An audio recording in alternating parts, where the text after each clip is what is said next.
I grew up in the south of England in a middle-class family, and I always felt a certain tension when I would meet somebody from the north of England, especially if they came from some miserable industrial area. Beyond an instinctive dislike of my posh southern accent, there would be this begrudging suspicion, unsaid maybe, at least until it had a few pints, and then it at last released the accusation that, "You never did a hard day's work in your life, did you, son?" And my answer was always the same. A hard day's work I had done. I was 19, fresh back from my first journey to India, and faced with the alarming discovery that most people actually worked for a living. Now, I was familiar with work, of course. I'd read about the spiritual benefits of it in the Bhagavad Gita, but I'd as yet to actually do any. And as it happened, that summer I'd been reading some beatnik book where there was a character, a garbage collector, and he would walk around the streets with his cart and little spiked stick, picking up one piece of rubbish at a time, making the world more beautiful. In fact, he created more beauty in one lifetime than most artists did, the author said.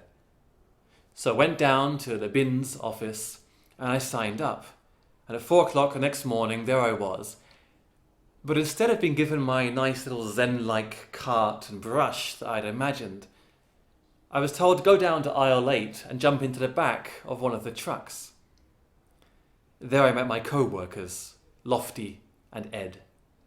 Lofty had been working the job for 18 years, and Ed for 25. "So, you a virgin, are you?" No. Actually, I was, but I didn't see why they should have to know that.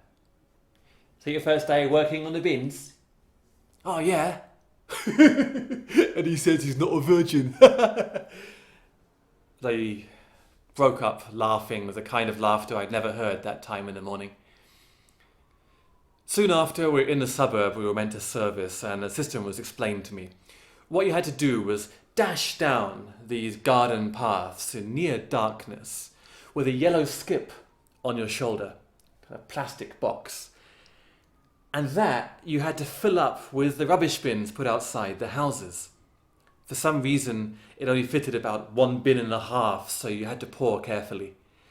Then you hoisted the skip up onto your shoulder and ran back to the moving truck, because Ed somehow managed to drive and collect the bins at the same time, and dump it all in the back.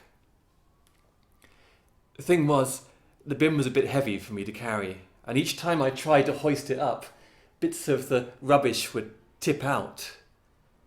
Tea bags and cold baked beans, onion rind, I think even a bit of cat food. With the result that I carried the skip back to the truck, clutching it to my chest. "Like an old woman carrying her shopping," Lofty told me, pitifully.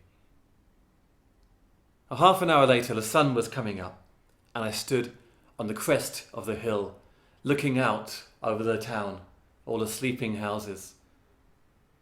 Here I was, earning my crust by the sweat of my brow, early in the morning before most people had even had their first cup of tea.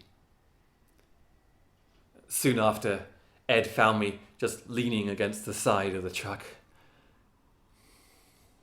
"You ain't gonna make it, are you, sunshine?" They called the office to send a car to pick me up. I spent the rest of the day helping an old guy clear out rubbish from the storm drains that had blown in, but we spent just as much time talking about the Allied successes and defeats in the Second World War. At least my history A-level helped me contribute something there. I got home and had the longest shower of my life. And then I had dinner and realised that I only had about an hour or so left before I'd have to go to bed to get up again the next day. I quit there and then. Working just took too much time out of your day.